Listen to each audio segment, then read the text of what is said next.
So this is an idea of what it looks like to be a virtual tourist in Second Life. What I want to emphasize to the audience is that this technology, you have to look at this as emerging technology. Manfred, you can hear me all right? Yes, we can hear you fine. So what we're showing you, if we come back and give you the same presentation a year later, you will notice substantial differences.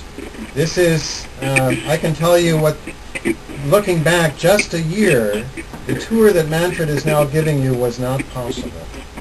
The sound effects and the richness of the movements and so forth. This is, the elements were there a year ago, but the scale that this is growing, the scale and the rate that this is growing is really remarkable.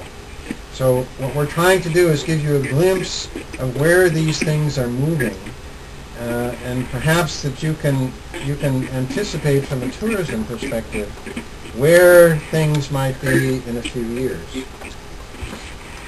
Manfred, you had another place you were going to show us? Yeah, so this was the Zaanse Schans. Now, I live in Rotterdam, so I'll show you a little bit of Rotterdam in Second Life.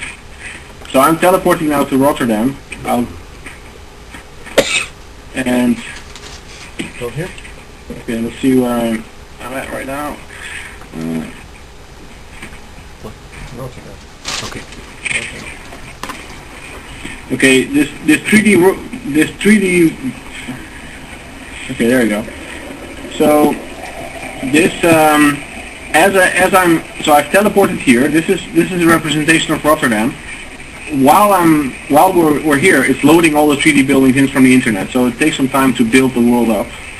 But well, you'll see it's quite accurate. Okay, so let's invite our Gregory and Pi as well. Are you already in Rotterdam, Gregory and Pi? No, not yet. I'm not. Okay, I'm offering you the teleport. Okay.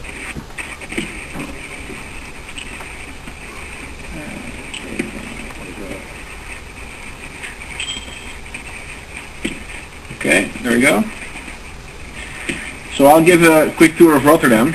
Now, you'll hear some background noises on the speakers. It's not too loud, but you'll hear cars and trams and stuff like that. This is the city center of Rotterdam. It's really where the city center, where all the shopping is and where all the traffic comes together. This is the main street. It's actually a very busy street with cars and trams. And then so here on the left we'll have the financial building. Here, this is where the Beurs in Rotterdam is, where there used to be a financial stock exchange. And then here, over this busy street, they've actually built a shopping area that goes under the street. You'll see it here. I'll walk, which is in Dutch is called the Koopgoot. I don't know a really good English translation of that. Maybe Frank can help me here.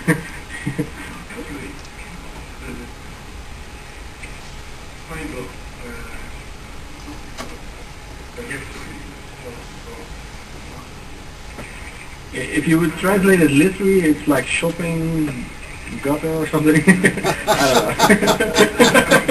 don't know. It's really nice, as you can see, it's really nice shopping area. It goes under the ground, under those streets. It's very famous in Rotterdam. And okay, so Gregory and Pi, just follow me over here. I'll show you some other sites in Rotterdam. So we're walking now. Now, a point I'd like to make: I also lived in Rotterdam, and I know these streets very well. And if you were familiar with this virtual version of Rotterdam, you would be very well oriented once you actually got to the city. Because the locations are quite close to the reality. The reality looks a little bit clearer, obviously. So this is if I So on the other side of the street there is the City Hall in Rotterdam. Now you'll see these are soccer players. We have a very famous soccer club called Feyenoord, and when they win, it's not often, but when they win the Dutch competition, they go on City Hall and they have flags and so on. So they've created that idea in Second Life. Over here you have a lot of bars and discos where people go out. It's quite famous. And also very famous for Rotterdam is they're always working on the streets somehow. So they've represented this, I don't know, the signs that they're work in progress. So it's also famous for Holland are bicycles.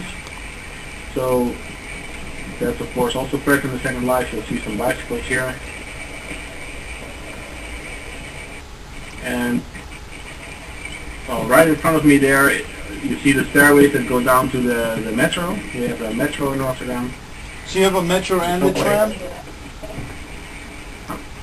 Metro and a tram, yeah. So the tram's within the city and the metro's out of the city, I take it? Yeah. Yeah, the metro. Sure. Ron, you have a question from the audience? The good thing is that now you know, if you've never been in Rotterdam, you know what Rotterdam is like. Yeah. It has good, of course, it has good times, but it also takes away all the surprises. Yeah. When you come somewhere, things like that disappear, so there is no room anymore for the unexpected. And that's why, what I, from one side, don't like, that there's no room anymore for unexpected. Yes. So, Ron, I'll paraphrase the question or the comment. That when you visit some place, there's how shall I paraphrase it? Room. Yeah. There are some unexpected things that can happen. Now, if you visit Rotterdam in Second Life, you've already seen a lot of the things, and then when you visit Rotterdam in real life, then the surprise or the experience is somehow maybe less.